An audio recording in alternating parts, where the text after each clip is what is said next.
Welcome to PhysioNotes GKG. Today we are diving into the world of the resistance exercise in exercise therapy. Whether you are recovering from an injury, aiming to improve your overall strength, simply looking for a new workout routine, you are in the right place. I am excited to guide you through a series of exercises designed to enhance your physical well-being.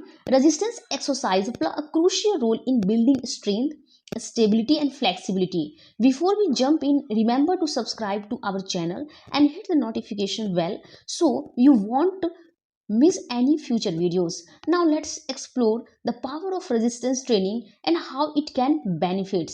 Without further ado, let's get started. 3, 2, 1. Exercise सबसे पहले हम देखते हैं कि resistance exercise होता क्या है, इसका डिफिनीशन क्या होता है। सो जनरली अगर हम कोई भी मूवमेंट परफॉर्म कर रहे हैं, कोई भी एक्सरसाइज परफॉर्म कर रहे हैं एंड ड्यूरिंग जो पर्टिकुलर एक्सरसाइज हम परफॉर्म कर रहे हैं उसमें हमने कोई एक्सटर्नल रेजिस्टेंस या कोई एक्सटर्नल वेट लेकर के हम क्या कर रहे हैं, एक्सरसाइज परफॉर्म कर रहे हैं, तो उसको हम क्या कहते हैं, रेजिस्टेंस एक्सरसाइज कहते हैं।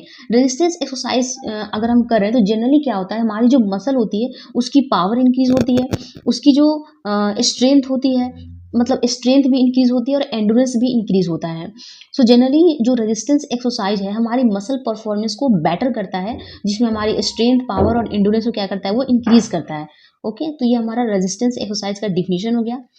उसके बाद हम समझेंगे कि what is the strength. Strength क्या होता है। सो स्ट्रेंथ का मतलब क्या है कि अगर हम कोई भी मूवमेंट परफॉर्म कर रहे हैं, ड्यूरिंग पर्टिकुलर मूवमेंट हमारी मसल जो फोर्स प्रोड्यूस कर रही है, okay, force of contractile unit, मतलब कितना कॉन्ट्रैक्ट हो रही है, कितना फोर्स प्रोड्यूस कर रही है, वो हमारी मसल की स्ट्रेंथ होती है। जैसे मान लीजिए अगर आप वॉल को पुश कर रहे हैं एग्जाम्पल के लिए, तो ड्यूरिंग वॉल पुश आपकी जो मसल है जितना फोर्स लगा रही है वॉल को पुश करने में, वो आपकी स्ट्रेंथ है। ओके, अब क्या होता है कि अगर मान लीजिए कि हमारी स्ट्रेंथ अच्छी नहीं है तो उसको ट्रेनिंग के लिए जो है कुछ एक्सरसाइज मतलब हम परफॉर्म करते हैं। जैसे कि जो हमारा ट्रेनिंग के ड्यूरेशन में अगर हमको स्ट्रेंथ को इंक्रीज करना हो तो जो हम कराते हैं, that is a plank. Plank हम कर सकते हैं अपनी स्ट्रेंथ को इंक्रीज करने के लिए, वेट लिफ्टिंग कर सकते हैं एंड और क्या कर सकते हैं, पुशअप कर सकते हैं। ये तीन बहुत ही इंपॉर्टेंट है जिससे हम क्या कर सकते हैं, अपनी स्ट्रेंथ को और अच्छा इंक्रीज कर सकते हैं। ओके, तो स्ट्रेंथ आई होप कि आप समझ गए होंगे। सेकंड हमारा है पावर। सो पावर क्या होता है। सो पावर क्या है, ये हमारा रिलेशनशिप होता है स्ट्रेंथ के और स्पीड ऑफ मूवमेंट। कहने का मतलब क्या है कि जैसे कि अगर हम कोई भी कॉन्ट्रैक्शन कर रहे हैं तो उस कॉन्ट्रैक्शन में जो हमारी मसल फोर्स प्रोड्यूस की उसको तो हमने स्ट्रेंथ कहा, लेकिन वो फोर्स कितने स्पीड से प्रोड्यूस कर रही है।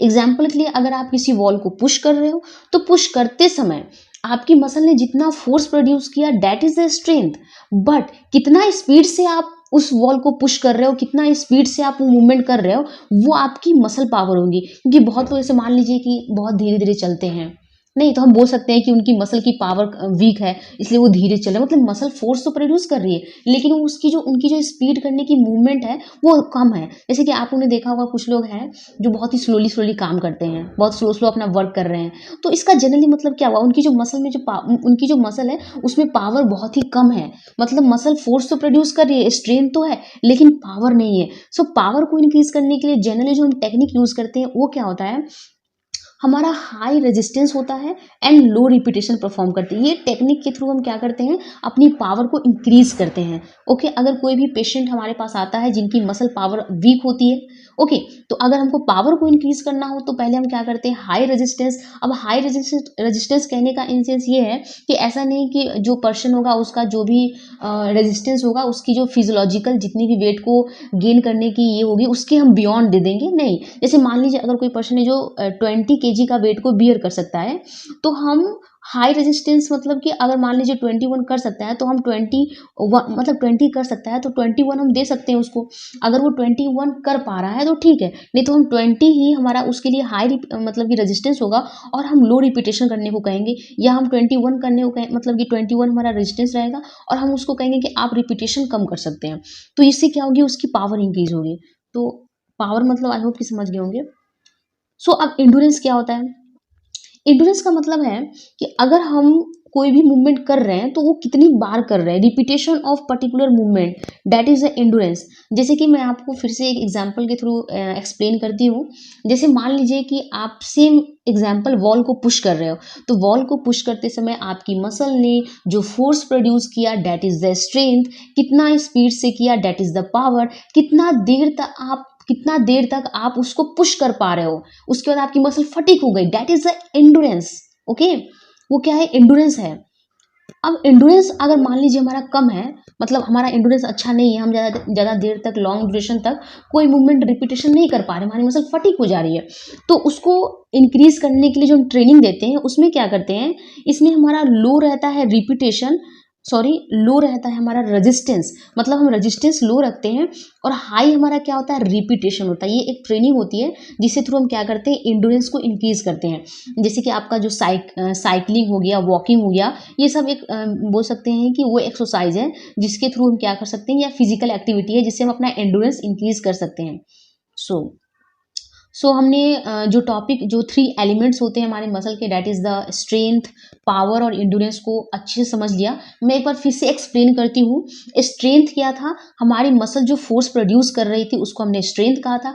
पावर क्या था आपका, पावर मतलब जनरली था कि जो फोर्स प्रोड्यूस हो रहा है कितनी स्पीड से हम परफॉर्म कर पा रहे हैं, वो मसल पावर था। एंडोरेंस कितना रिपीटेशन कर पा रहे हैं, that is the endurance.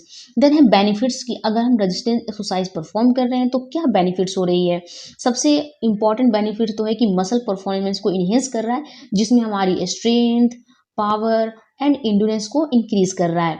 Then connective tissue की स्ट्रेंथनिंग कर रहा है, हमारी जो बोन है उसकी जो मिनरल डेंसिटी है उसको भी इंक्रीज कर रहा है। हमारे जॉइंट में जो स्ट्रेस पड़ रहा है, जनरली क्या होता है, अगर मान लीजिए हमारी मसल वीक है, हमारी पावर अच्छी नहीं है, हम बहुत जल्दी थक जा रहे हैं, तो हमारे जॉइंट पे काफ़ी ज़्यादा स्ट्रेस पड़ता है कोई भी हम एक्टिविटी करते हैं तो अगर हम रेजिस्टेंस एक्सरसाइज के थ्रू अपनी मास, जो हमारी जो मसल होती है उसको हमने, उसकी जो पावर है, उसकी स्ट्रेंथ हमने इंक्रीज कर लिया, तो जॉइंट पे क्या होता है, कम स्ट्रेस पड़ता है। तो इसलिए रेजिस्टेंस एक्सरसाइज का बेनिफिट्स हम बोल सकते हैं कि हमारे जो जॉइंट पे स्ट्रेस पड़ रहा है उसको ये डिक्रीज करता है।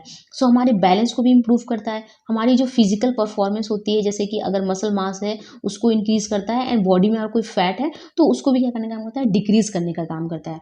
सो जनरली हमने अब तक क्या देखा कि रेजिस्टेंस एक्सरसाइज का डिफिनीशन देखा, देन हमने व्हाट इज स्ट्रेंथ क्या होता है, पावर क्या होता है, एंडोरेंस एंड बेनिफिट्स देखा।